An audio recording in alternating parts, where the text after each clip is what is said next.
الحمد لله رب العالمين أرسل رسوله بالهدى ودين الحق ليظهره على الدين كله وكفى بالله شهيدا وأشهد أن محمدا عبده ورسوله صلى الله عليه وسلم. Sachez, chers frères, que le fait d'appeler les gens à revenir vers la religion d'Allah, le fait d'appeler les gens à adorer Allah subhanahu wa ta'ala d'un culte sincère était le chemin des prophètes et des messagers. La prédication était le rôle des meilleures créatures qu'Allah subhanahu wa ta'ala ait créé, les prophètes et les messagers. Et c'est également le chemin de ceux qui les sont suivis après eux, parmi les gens pieux, les savants et toute personne aimant la réforme et ramener le bien aux serviteurs d'Allah subhanahu wa ta'ala. Allah nous dit dans son livre: et nous avons envoyé dans chaque communauté un messager pour leur dire n'adorez que Allah et éloignez-vous de ceux qui adorent en dehors de lui. Donc l'ensemble des messagers et prophètes étaient des prédicateurs au sentier d'Allah subhanahu wa ta'ala. Et Allah nous enseigne dans le Coran que c'est la voie de l'ensemble des prophètes, mais également, et donc du dernier prophète et messager. Et il nous dit plus particulièrement: dis, voici ma voie, j'appelle à Allah, moi et ceux qui me suivent, avec clairvoyance. Et je ne suis point du nombre des associateurs. Donc l'appel à Allah est le chemin du prophète sallallahu alayhi wa sallam. Et il a appelé Allah à Allah et pas à sa personne. Et il a appelé à Allah avec science et non pas avec ignorance. Voici le chemin de ceux qui ont suivi le prophète sallallahu alayhi wa sallam. Beaucoup prétendent appeler Allah subhanahu wa ta'ala, mais ils n'appellent pas à l'unicité d'Allah. Quelle da'wa ne repose pas sur l'unicité d'Allah subhanahu wa ta'ala? Toute da'wa ne reposant pas sur l'appel à l'unicité d'Allah subhanahu wa ta'ala est un prêche qui est voué à la perte. Et si tu veux appeler Allah subhanahu wa ta'ala, tu dois t'armer de science, car cela est la voie des prophètes. Allah nous enseigne dans le Coran, il nous dit: des messagers, annonciateurs et avertisseurs. Donc voici leur mission: appeler les gens à revenir vers Allah subhanahu wa ta'ala. Et Allah nous appelle également à revenir vers lui et nous dit: Allah appelle à la demeure de la paix.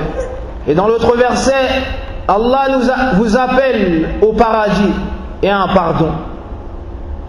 Sachez que le fait d'appeler Allah subhanahu wa ta'ala est une des missions les plus nobles et une des actions les plus valorisées dans l'islam. C'est pour cela qu'Allah a ordonné cela à la meilleure créature, son prophète Mohammed sallallahu alayhi wa sallam, en lui disant: ô toi le messager, transmets ce qui t'a été révélé de la part de ton Seigneur.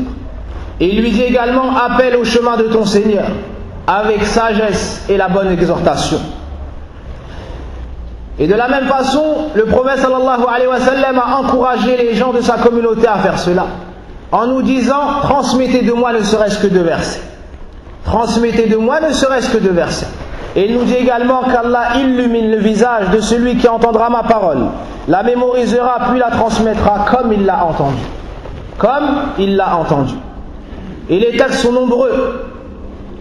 Et les textes nous ayant démontré la grande valeur et le grand mérite de celui qui appelle Allah subhanahu wa ta'ala sont nombreux.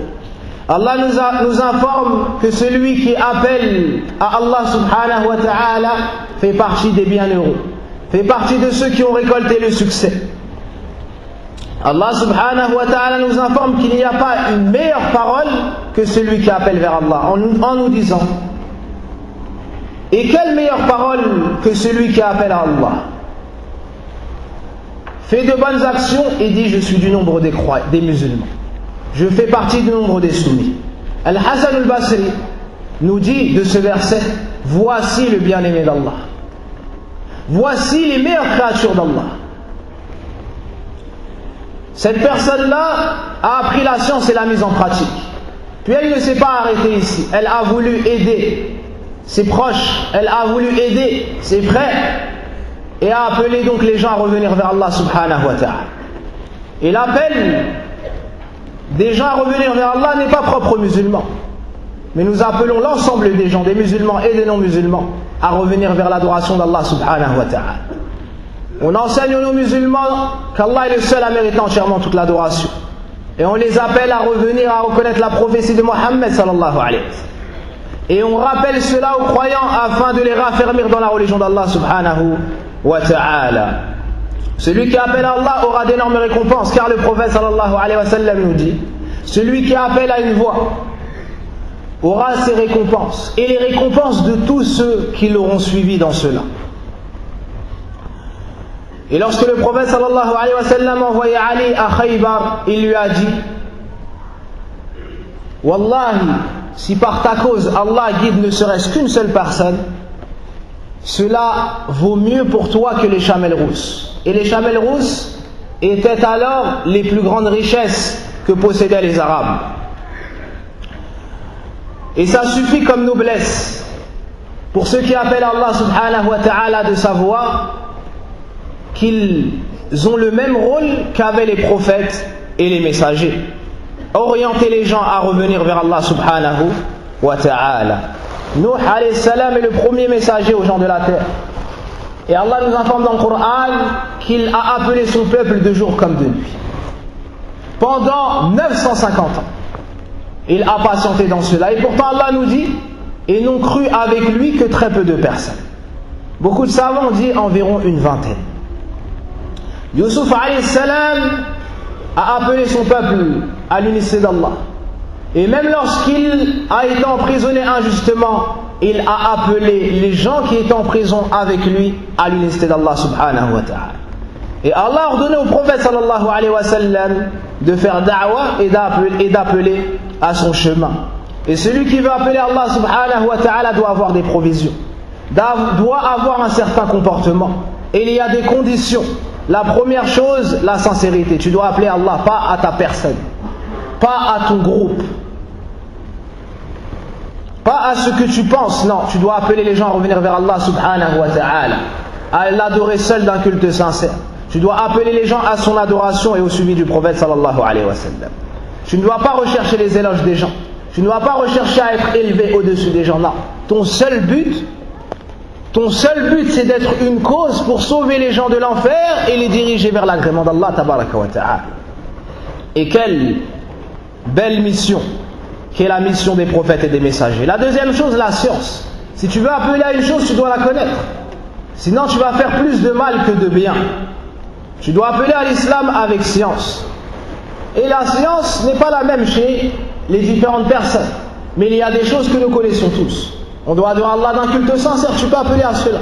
On doit suivre le prophète sallallahu alayhi wa sallam, tu peux appeler à cela. À faire la prière, combien sont les gens qui délaissent la prière? On doit appeler à cela. Qui ne sait pas que la prière est obligatoire? Appeler les gens à revenir à la mosquée, à faire leur prière à la mosquée. Qui ne sait pas que cela est obligatoire? On doit appeler les gens à la bienfaisance envers leurs parents, au bon comportement. L'ensemble des gens qui sont assis dans cette mosquée connaissent cela. Donc, appelez les gens à ces nobles caractères. Celui qui parle doit parler avec science ou il doit se taire. Le troisième point, celui qui appelle à Allah doit mettre en pratique ce à quoi il appelle. Et celui qui m'en garde contre une chose doit s'éloigner de cette chose. Sinon les gens ne vont pas accepter ton prêche. Et Allah nous a interdit de dire ce que nous ne faisons pas. Et le prophète sallallahu alayhi wa sallam nous informe qu'une personne sera en enfer. Elle tirera ses boyaux en enfer. Et les gens de l'enfer vont le voir et vont lui dire: qu'est-ce que tu fais là? Tu nous recommandais le bien et tu nous interdisais le mal. Il va dire: oui, je vous recommandais le bien mais je ne le faisais pas moi-même. Je vous interdisais le mal mais je le faisais moi-même. Cela lui a valu d'être en enfer, wal'iyadu billah. Un des points les plus importants, la douceur et la miséricorde envers ceux que tu appelles à revenir vers Allah. Et le fait d'utiliser la dureté, la plupart du temps, ne fait pas partie de la sagesse. Et lorsqu'Allah a envoyé Moussa et Haroun alayhim as-salam à Fir'aun, le pire des égarés, il leur a dit: dites-lui des paroles douces. Parlez-lui avec douceur, peut-être se rappellera-t-il, peut-être me craindra-t-il. Or qu'Allah a su qu'il n'allait pas croire. Mais c'est pour nous éduquer et nous montrer comment appeler les gens à l'islam. Et Allah dit dans le Coran, et c'est par quelque miséricorde de la part d'Allah que tu as été si doux envers eux. Et si tu avais été dur au cœur rude, si tu avais été rude au cœur dur, ils se seraient éloignés de toi. Il s'adresse au prophète sallallahu alayhi wa sallam. Donc on doit utiliser la douceur envers nos frères, envers nos sœurs. C'est Allah a ordonné au prophète sallallahu alayhi wa sallam de parler avec douceur aux mécréants. Que dire de tes frères, toi les musulmans? Fais le dua pour eux. Demande à Allah de les guider, parle-leur avec douceur, parle-leur avec sagesse. Et c'est l'avant-dernier point que nous citons, la sagesse dans la da'wah. Tu dois commencer du plus important à l'important. Et tu dois savoir à qui tu t'adresses afin de lui dire les paroles les plus justes et les plus convenables pour sa personne. Et le dernier point que nous citons, la patience. Celui qui veut entrer dans la da'wah doit s'armer de patience, car la plupart des gens sont égaux. La plupart des gens suivent leur passion. La plupart des gens s'enorgueillissent lorsque tu viens pour leur expliquer la vérité. Tu devras donc patienter, car tu n'appelles pas ta personne, tu appelles Allah subhanahu wa ta'ala. Et tu ne recherches pas l'agrément des gens, tu recherches l'agrément d'Allah. C'est pour ça que tu dis la vérité, qu'elle soit amère ou pas. Et le prophète sallallahu alayhi wa sallam, Nuh, a patienté 950 ans. Et le prophète sallallahu alayhi wa sallam a patienté à Mecca 10 ans, alors qu'ils l'ont agressé, alors qu'il priait en face de Kaaba. Et il n'est parti de Mecca que 13 ans après le début de la révélation. Et il est revenu 10 ans plus tard, et ceux qui l'ont combattu, ce sont eux-mêmes qui ont cassé les idoles avec leurs propres mains. Pourquoi cela? Car il a patienté sur leur mal, et il a fait dua pour eux, et il a enduré et subi tout cela en recherchant l'agrément d'Allah subhanahu wa ta'ala.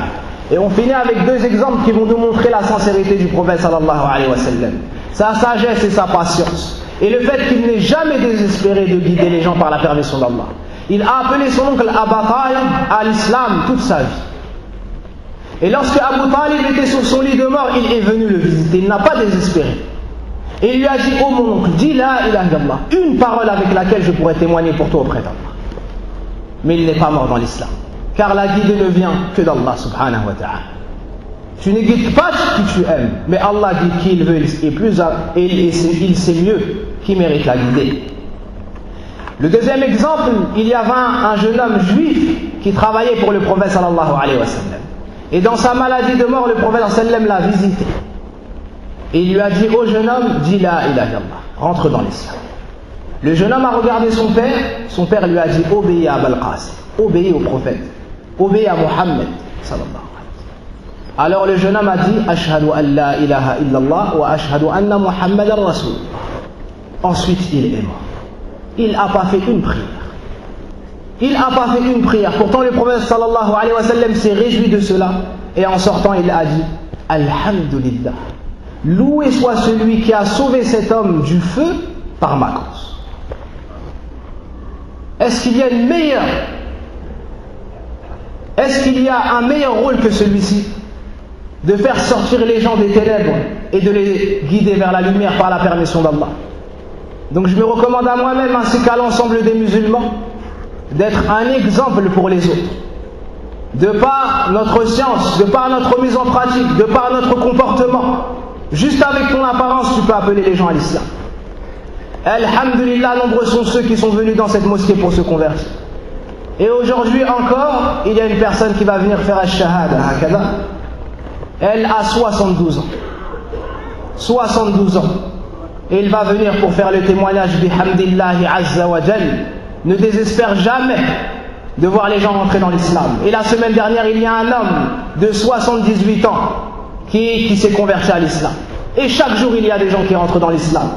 Malgré tous les chemins qui sont entrepris pour dénigrer l'islam, pour salir l'image de l'islam, mais Allah subhanahu wa ta'ala a fait la promesse qu'il allait parachever cette religion et que cette religion allait rentrer dans l'ensemble des maisons.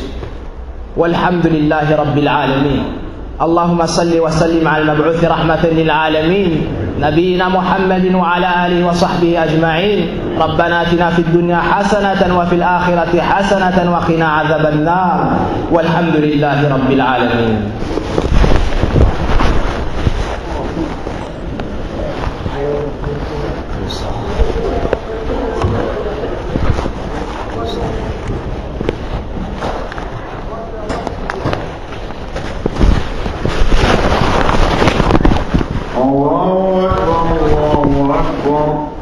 أشهد أن لا إله إلا الله وأشهد أن محمدا رسول الله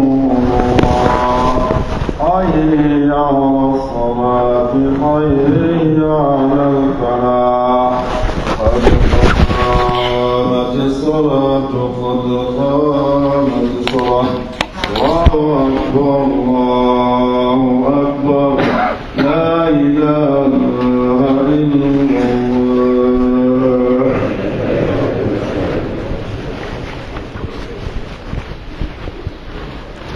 استووا تراصوا هادوا بين المناكب والأقدام وسدوا الخلل تموا الصف الأول فالأول ما كان من نفس فليكن في الصف الأخير تراصوا وصلوا صلاة مودع.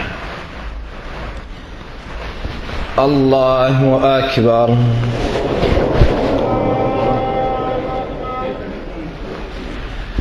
الحمد لله رب العالمين الرحمن الرحيم مالك يوم الدين إياك نعبد وإياك نستعين اهدنا الصراط المستقيم صراط الذين أنعمت عليهم غير المغضوب عليهم ولا الضالين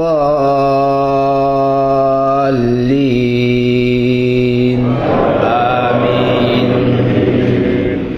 سبح اسم ربك الأعلى الذي خلق فسوى والذي قدر فهدى والذي أخرج المرعى فجعله غثاء أحوى سنقرئك فلا تنسى إلا ما شاء الله إنه يعلم الجهر وما يخفى ونيسرك لليسرى فذكر إن نفعت الذكرى سيذكر من يخشى ويتجنبها الأشقى الذي يصلى النار الكبرى ثم لا يموت فيها ولا يحيا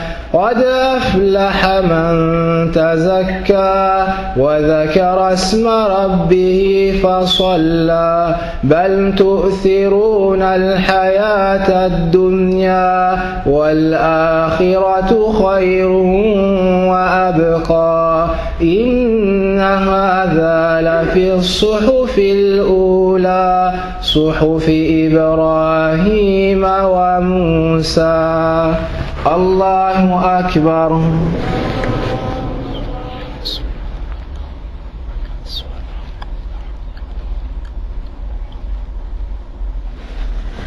سمع الله لمن حمده. الله أكبر.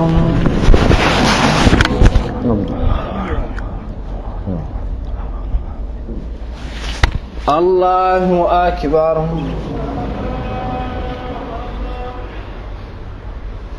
الله أكبر.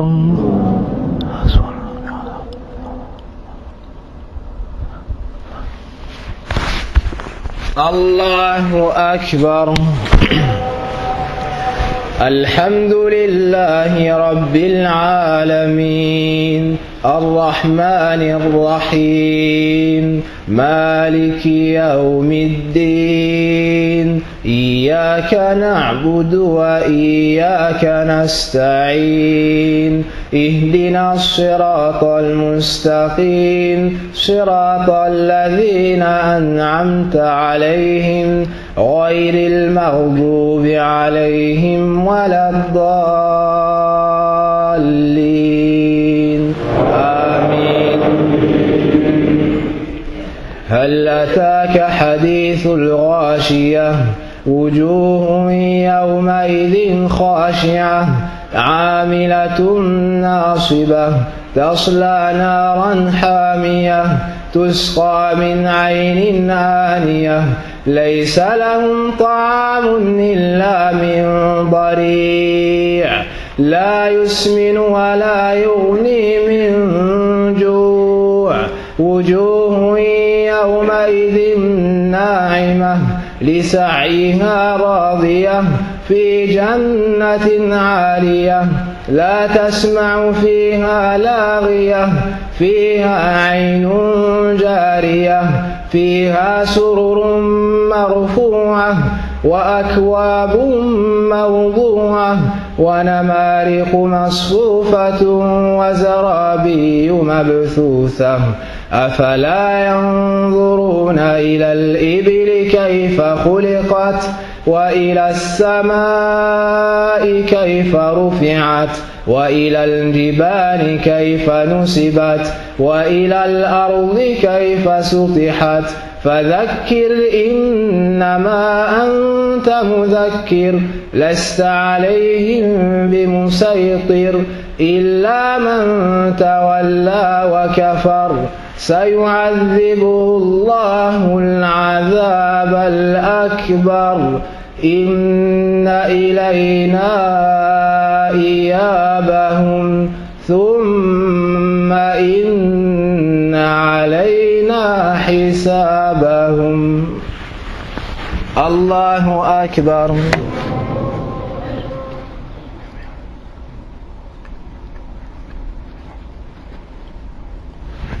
سمع الله لمن حمده الله أكبر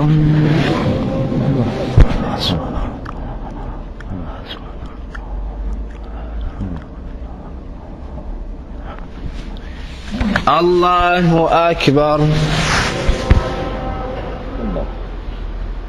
الله أكبر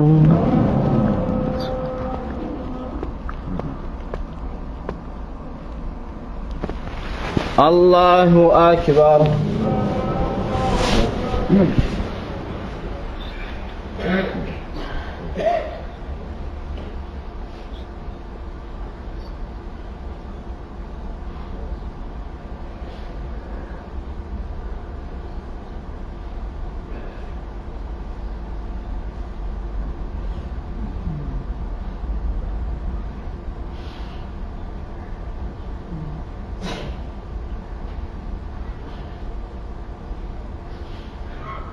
السلام عليكم ورحمة الله السلام عليكم ورحمة الله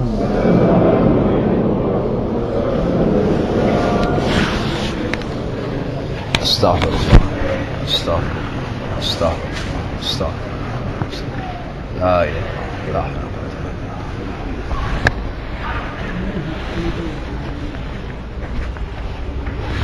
لا حول ولا قوة إلا بالله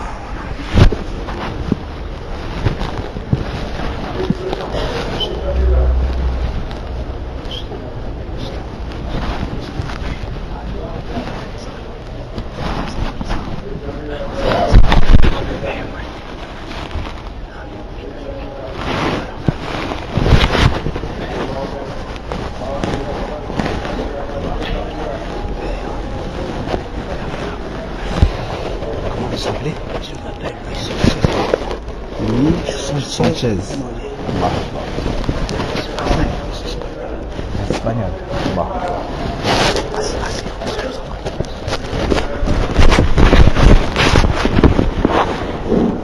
الحمد لله رب العالمين وأشهد أن لا إله إلا الله وحده لا شريك له إله الأولين والآخرين ولا معبود يستحق العبادة سواه وأشهد أن محمدًا عبده ورسوله صلى الله عليه وسلم الداعي إلى التوحيد أما بعد. Comme nous venons d'entendre dans ce discours qu'Allah subhanahu wa ta'ala m'a facilité l'importance d'appeler les gens à revenir vers Allah subhanahu wa ta'ala. et que cet appel est dirigé vers les musulmans afin de leur enseigner leur religion et de les raffermir sur celle-ci, mais cet appel est également dirigé vers les non-musulmans. Car l'islam, c'est une religion de rahmah par laquelle Allah comble ce qu'il a choisi parmi ses serviteurs. Et le prophète sallallahu alayhi wa sallam a été envoyé en tant que tel. وَمَا أَرْسَلْنَاكَ إِلَّا رَحْمَةً لِلْعَالَمِينَ. Et nous ne t'avons envoyé qu'en tant que miséricorde pour les mondes. Pas pour un tel ou un tel, non. لِلْعَالَمِينَ, pour les mondes. Et parmi ceux à qui Allah subhanahu wa ta'ala a voulu le bien, incha'Allah, il y a ce monsieur que vous voyez à ma droite, qui a 72 ans, c'est bien ça? 73 ans, Allahu Akbar. 73 ans. Et cela nous fait penser au hadith d'Ibn Mas'ud. وَإِنَّ الرَّجُلَ لَيَعْمَلُ بِعَمَلِ أَهْلِ النَّارِ حَتَّى مَا يَكُونُ بَيْنَهُ وَبَيْنَهَا إِلَّا ذِرَاعٌ فيسبق عليه الكتاب فيعمل بعمل أهل الجنة فيدخلها. Et cela nous rappelle un hadith dans lequel le prophète sallam nous dit: et l'homme ne cesse de faire les actions des habitants de l'enfer jusqu'à ce qu'il ne reste entre lui et l'enfer qu'une coudée. Et Allah subhanahu wa ta'ala fait devancer le livre. Son destin le rattrape, il fait les actions des habitants du paradis et il y entre. Et voici à ma droite, comment vous appelez? Luis Sanchez. Et vous êtes de quelle origine? Espagnol. Espagnol. Et Allah subhanahu wa ta'ala l'a guidé vers sa lumière dans cette mosquée. Dans cette mosquée dans laquelle il y a beaucoup de bien. Même s'il y a beaucoup encore à faire, il y a beaucoup de khayr. Bihamdillahi azza wa jal. On enseigne la connaissance d'Allah subhanahu. On y enseigne la connaissance du prophète sallallahu alayhi wa sallam. On y enseigne la connaissance de l'islam. On appelle à Allah tabaraka wa ta'ala bihamdillahi azza wa jal. Et aujourd'hui, Luis, cet homme de 73 ans espagnol, vivant en France, va dire la parole à laquelle nous a appelé le prophète sallallahu alayhi wa sallam il y a des siècles. Il y a des siècles. Mais l'islam, c'est la religion d'Allah subhanahu wa ta'ala qu'il a répandue à l'est et à l'ouest. Bihamdillahi azza wa jal. Pour entrer dans l'islam, la personne doit prononcer l'attestation de foi, qui consiste à dire ashhadu an la ilaha illallah wa ashhadu anna muhammadan rasulullah.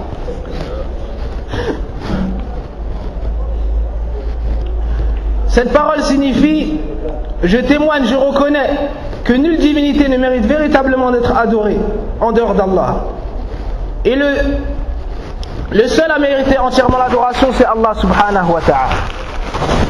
Tout comme je reconnais que Muhammad sallallahu alayhi wa sallam est le messager d'Allah et son serviteur. C'est un homme, nous ne l'adorons pas. Nous ne l'adorons pas, mais c'est le messager d'Allah, on ne le dément pas.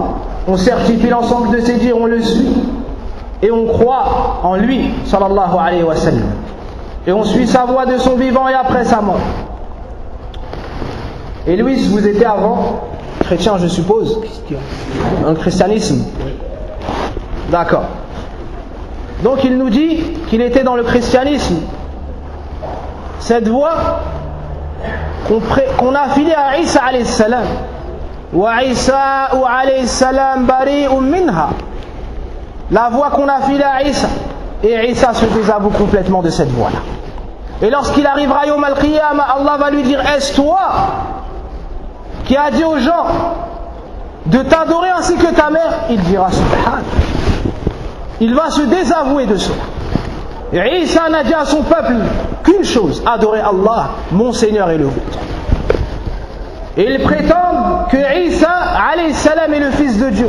Ta'ala Allah, ta'ala Allah amma yaquluna 'uluwan kabira. Allah subhanahu wa ta'ala n'a pas d'enfant.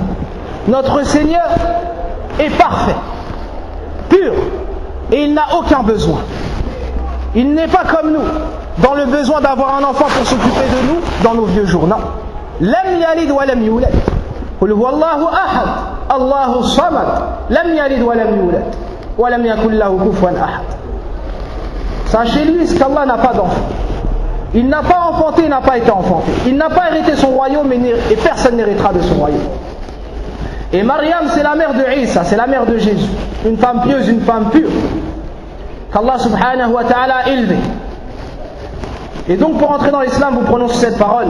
Et vous devez vous désavouer de cette voie dans laquelle vous étiez, qui prétendait qu'Allah est le troisième de trois. Ou bien que Jésus est Dieu. Non. Jésus, Isa alayhi salam, est le messager de Dieu.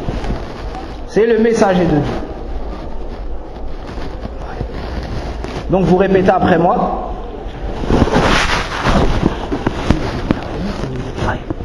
Vous dites donc Ashhadu Allah ilaha illallah wa ashhadu anna Muhammadan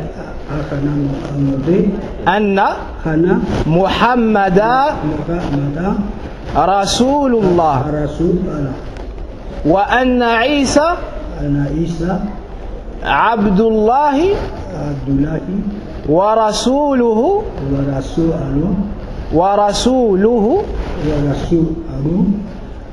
wa kalimatuhu